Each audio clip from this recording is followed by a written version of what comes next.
now I'm going to explain about the metal. How to, because element is classified into three types: metal, non-metal, and metalloid. Metal, non-metal, and metalloid. So I'm going to explain about the metal. How to identify the metals? What do you mean by metal as per chemical term? So metals are having so many properties, like malleable, just like seed form. We can convert the metal into seed form. Ductile means we can convert the metal into wire form. So these are the physical properties. So if you have to define the metal, so as per chemical term, metal have tendency to lose the electron. Most of the metal having 1, 2, 3 and 4 electron in their outermost shell.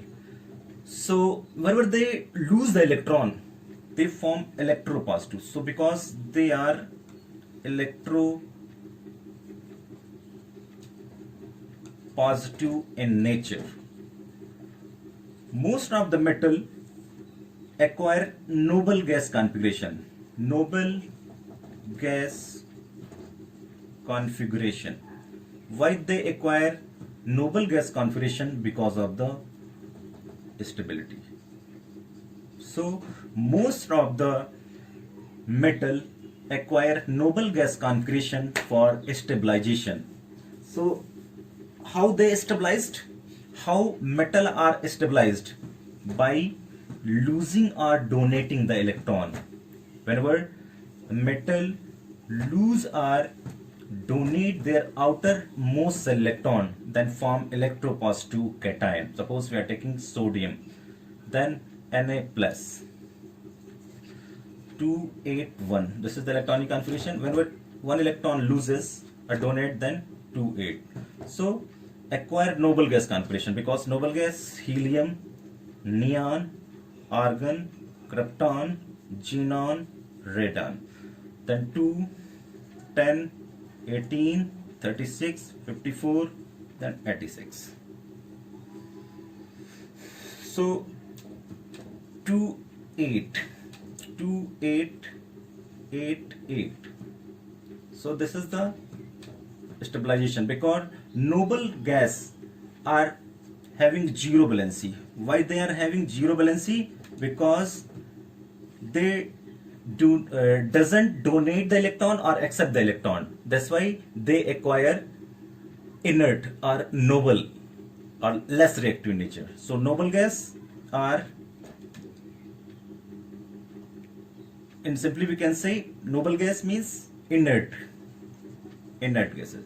So most of the metal acquire noble gas configuration in their outermost shell for the stabilization. Suppose I am taking zinc, then what will happen? Zinc donate 2 electrons, Zn2 plus 2 electron rays. Suppose I am taking copper, then what will happen? Copper Cu plus 1 electron minus. Again I am taking Cu plus, then donate Cu2 plus electron minus. Suppose I am taking Fe 2 plus 2 electron minus. Fe2 plus, Fe3 plus electron minus. So most of the metals acquire noble gas configuration by losing their outermost electron. That's why metal are showing electropositive character. Electropositive character. So this is the specific properties of metal. So now I'm going to explain some of the physical properties of metal. Physical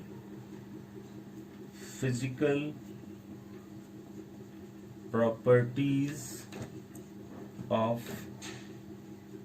metal. So what is the physical property? First, metals are malleable. Malleable means this is sheet form. So this means metals can be hammered or beaten. Metals can be hammered or beaten. So whenever the metal can hammered or beaten, it gets converted into sheets form. That is the malleability. This is called malleability. So some of the example like gold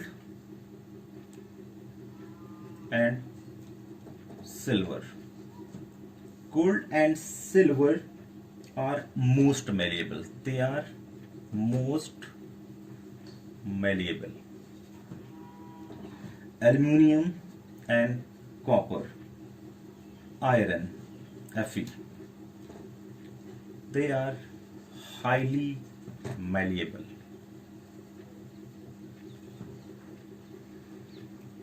So this is the malleability property of metals. Metals are malleable.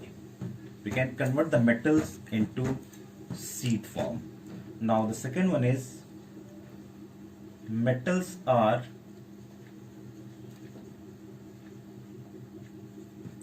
ductile. So ductile, that means wire form.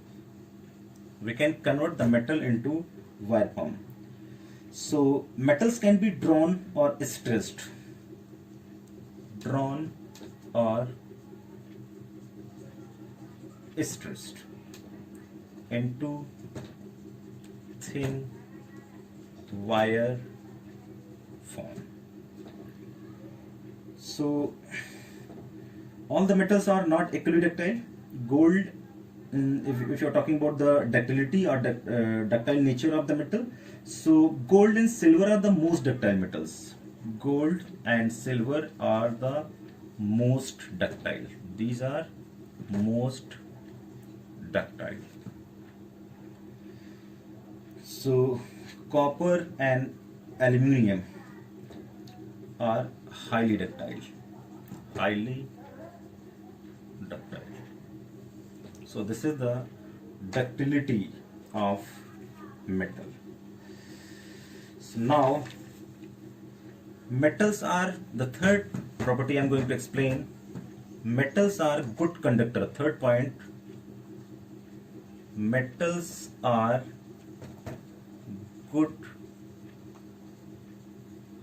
conductors of heat and electricity. So this is the specific properties.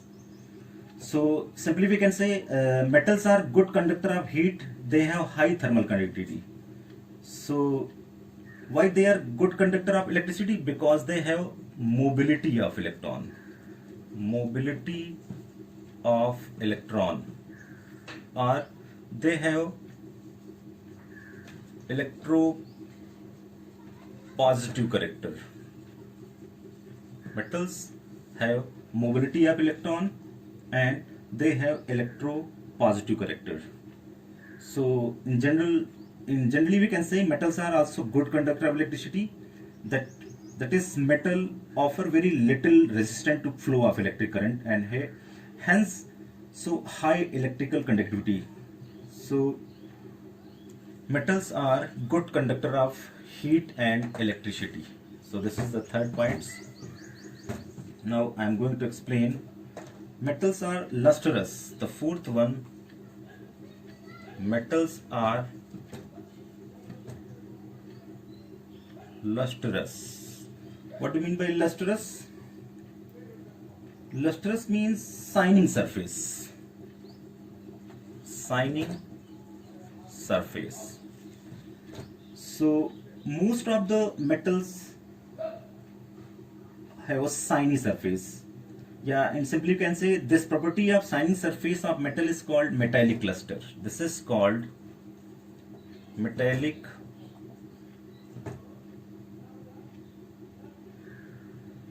luster. Now I'm going to explain the fifth properties. The fifth one is metals are generally hard. They are very hard and rigid property. Quite hard, but all metals are not equally hard. Their hardness varies one metal to other metals. So in simply metals are generally hard, but it is not sure that all metals are hard. Some of the metals are quite hard. So this is the fifth property of metals. Now metals have high melting and boiling point. Metals are having high melting and boiling point. Suppose I'm talking about the sodium that had 371 Kelvin melting point. What about potassium? Potassium is 336 Kelvin. So metals have high melting as well as boiling point. The next one is metals are sonorous. Sonorous means what? This means that metals make a ringing sound.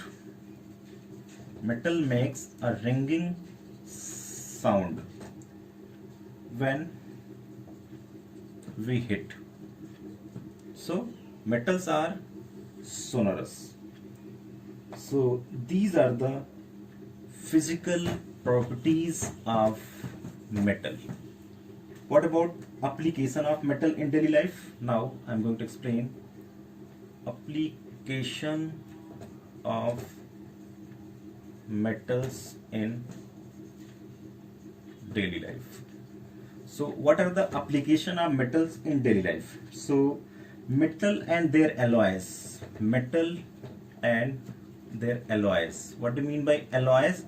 When metal plus metal is equal to metal alloys. So alloys, that is homogeneous mixture. Homogeneous mixture means two or more metal. Two or more metal. That is homogeneous mixture. So metals and their alloys have a large number of uses in our daily life. They are widely used for making cooking utensil,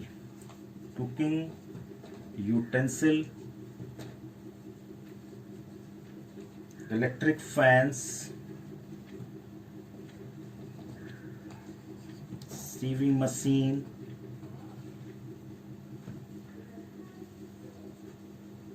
railways lines, cars, trucks, buses, ships and aeroplanes. So these are the major application of metals in our daily life. They are using for making cooking utensil, electric fans, sieving machines, railways lines, cars, trucks, buses, ships, aeroplanes, etc. Thank you.